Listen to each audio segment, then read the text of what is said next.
Hi, I'm Doug, your tech support representative here at Atlantic British. And in this video we want to show you one of the three BajaRacks that we have available for the LR3. And I say three because there's actually a couple different versions based on what options are on top of the vehicle as to whether it was equipped with the side rails or just the trim in the rain gutter. And we'll explain that a little better as we get into the video. So for now, what I want to do is show you the hardware kit that comes with this rack. Now the difference between this rack and a standard rack is that this one has the side rails omitted from the back side, so that later on you could also add the optional tent and the ladder so that you can take it on camping. With the design with the side rails, they won't accept the tent, and we're gonna, again, we'll get into that as we get into the video. So for now, we're going to show you basically this is the bracket of the hardware set that you're going to have with this unit. This particular rack that we're showing you in this video is a part number BAJALR34EXP.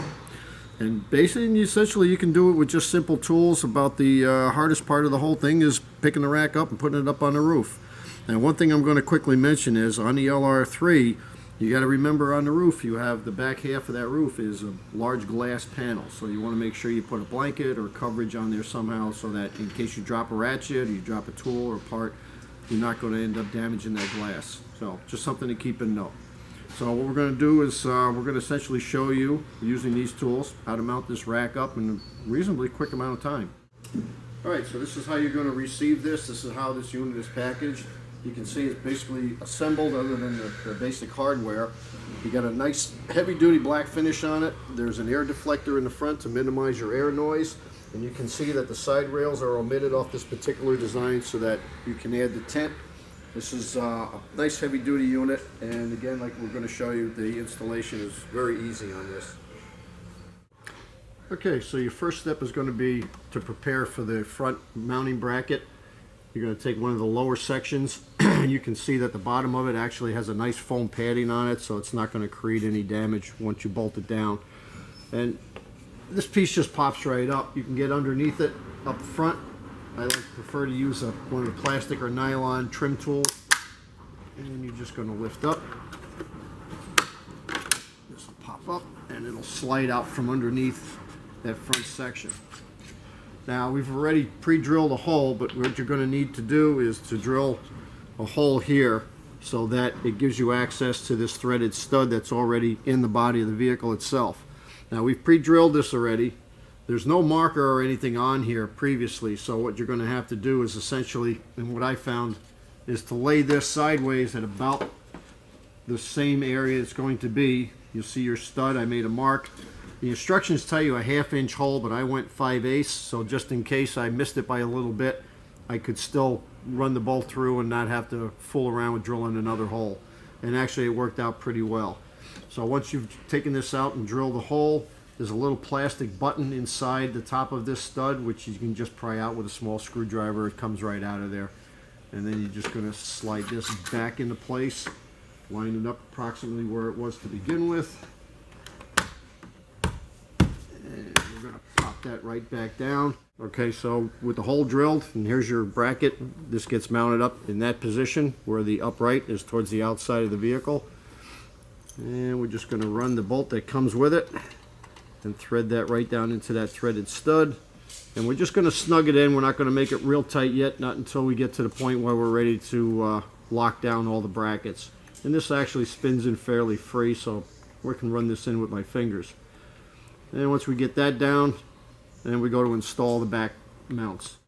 Alright, and so now for the back brackets, what we're going to be doing is we're going to be raising the rail. Now the instructions say that you need to remove all the bolts on and actually remove the rail, which I found you really don't need to do. You have one bolt in the back that holds this rack down, and there's a little black plastic cap over it, which you can get up underneath with a small pocket screwdriver and pull that back out. And then at the very end, you've got that number 25, and we're going to take that little screw out, and that holds this back cap on.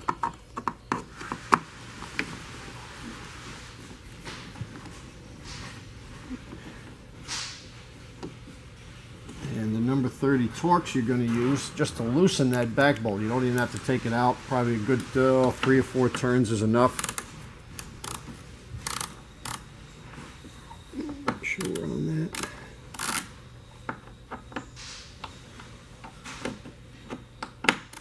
There we go.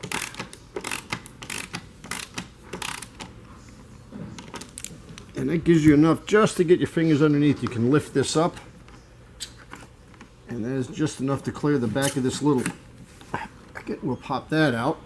And then these are your back mounts, and these come basically pre-assembled in the packaging. I just loosen the nuts up to drop it down to give me enough space, and these are going to slide right onto the rails. Again, with this upper mount facing towards the inside of the vehicle, we get the nice foam padding to help protect it from scratching it up. And we'll put both of them in. Now, then we'll put this back in just like it was. Again, just loosening up that bolt gives us just enough to lift that up. Okay, so we've shown you how to put the mounts on one side. The other side is going to be the identical procedure. Now from this point, to make life easier, what I found was the front bracket is a fixed point. That doesn't move. But yet you can move these around, in which you use to align to the flats that are on that rack. So what I've done essentially is we go to the rack, we're going to measure from the middle of the flat that lays on the front bracket, and we're going to measure back to where the flat for this mount and for this mount are positioned on the rack. And then we'll do the same with the tape measure. We'll go from the middle of the front bracket, and we'll set our points so that when we put these in place, and we'll just knock these down just a little bit just to snug them up, these will be sitting right in the right position. So when you pick the rack up and you set it down, it's going to be lined right up to bolt on. Alright, so we went back to the rack. We measured off from the center of the front mounting bracket back to the positions of the two flats that are going to align with these mounts. And what we found was we were 28 inches from the front mount for this and 67 inches back to this one. So we've got them set at those lengths. We're going to do the same on the other side, and then we're ready to put the rack up on top and bolt in. Alright, so this is the rack on the vehicle. This only took two people, two middle-aged, full-grown men. And we were able to pick this up and bring it down the length of the vehicle so that it's set right on the pads, and then just held that in place. So now we're going to install the front mounting brackets, which are adjustable.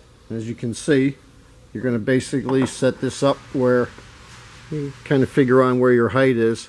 Now to hold it in place, you've got a single bolt that goes down through the top and then between the two brackets. And then underneath you'll have a washer and a nut. And it's a little awkward to get in there, but it can be done. Set the nut up in place. Let's try it that way.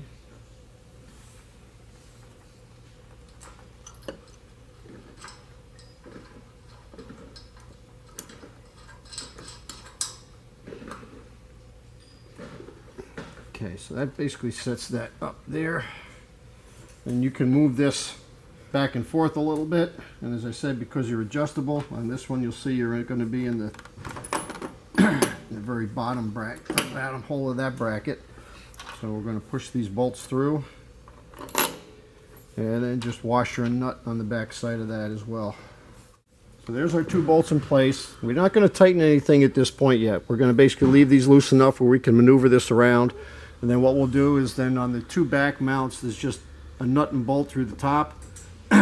Do the same thing with that, leave it reasonably loose. Then we're going to walk around the vehicle, and then we can have some movement on here where we can make sure that we're centered and that we're in the right position front to back. And then once we've decided it's where exactly we want it to be, then we'll just tighten down all the hardware. So now we're just going to put the bolts into the back brackets.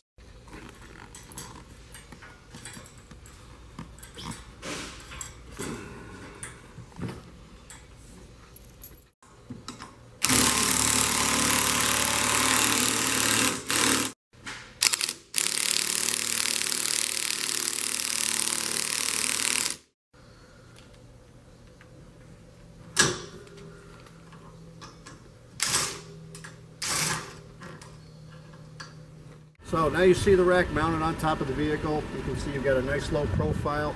In case you're wondering whether you're going to get this in the garage or not after you mount it up there, total overall height with the vehicle sitting in its normal ride height is about 80 inches, which is 6 foot 8 inch. So we'll easily fit underneath even a 7-foot door, as opposed to most garage doors being 9 foot.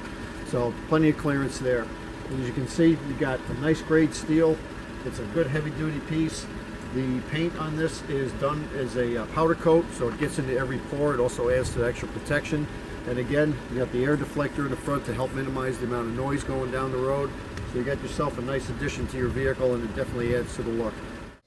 Okay, so just to show you, this is how your rack will come in when it's shipped to you. This will come freight truck, obviously due to the size, but you can see that it is basically all pre-assembled, and all you have to do is mount the brackets, and within less than an hour you can have one of these mounted properly up on top of your vehicle. So when you're ready to order your rack for your LR3, just give a call to any of our knowledgeable salesmen at 1-800-533-2210, and thanks for watching.